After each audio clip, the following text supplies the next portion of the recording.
This video short will explain how to use NoodleTools Notecards. So once you have logged in and started a project and you are in the dashboard, what you're going to do is go to Notecards and you're going to begin a new note card. Just like NoodleTools does in each stage, you want to click on the green New button. And this is what the NoodleTools Notecards looks like. And if you're doing, let's say you're doing something on Cesar Chavez, once you've cited a few things, then you'll start having a drop-down menu here in your project folder. So the things that you've already cited, you can choose whatever this comes from. This happens to be an article in one of the databases, biography and context. And let's say that I want to start with a note card about his youth. What I can do is copy that, and then I can copy and paste it here. You can paste an image here if you want to. You can mark it up. You can just straight paste it if you want to, which is what I'm going to do. Because sometimes when you're taking notes, it takes a while to put things in your own words, which will be in this next box. So sometimes you just want to paste the original here, and then you can always go back later.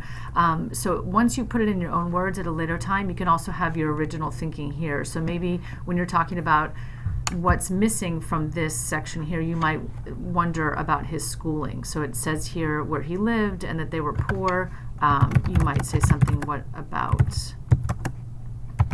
his early schooling? Was he homeschooled? Did he go to public school? You can ask your questions here, and then you can come back to those later. So the URL is a great way to just go back to it, especially if you want to explore more. So you want to copy that URL and paste it in here. There is no page number because it's not in a book, so I can just leave that blank.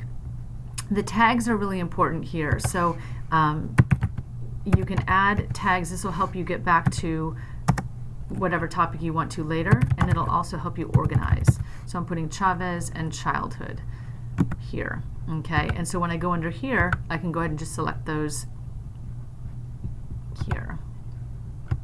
Okay, now when I go up, it'll automatically save, just so you know, but just in case before you exit out, you want to do save and close. Okay, so this is what my note card looks like, and if I mouse over it, it'll give me some sort of basic information. I can look at the details here that will open things back up a little bit more. If I want to, then what I can do is go back to the tabletop, and I can edit it if I want to. So if you want to add something in, if you have another question, let's say you want to say, how old was he when he finished school? Okay, if you want to add that, you can then save and close.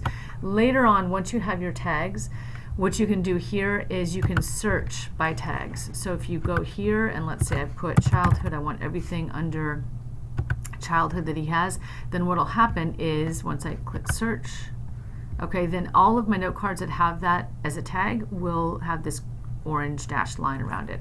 So basically this is a really powerful tool. You'll never lose them. They'll always be here. You can also, if you'd like to, you can also share these if you're working with a group. You can manage the pile. You can put them into whatever piles you want to. If you'd like, also you can also move. For example, if I'm putting this one here, I can move it here, and I can name this subtopic childhood. Okay, and then I might put schooling here. Okay, so if I wanted to add it here, I could say schooling. Oops. And you can really organize it however you'd like. Let me just fix that. Okay. So if you'd like to look at the tabletop, you can. If you'd rather look at it in an outline, you can do that as well. So if you have any questions, just let one of the librarians know. Thanks.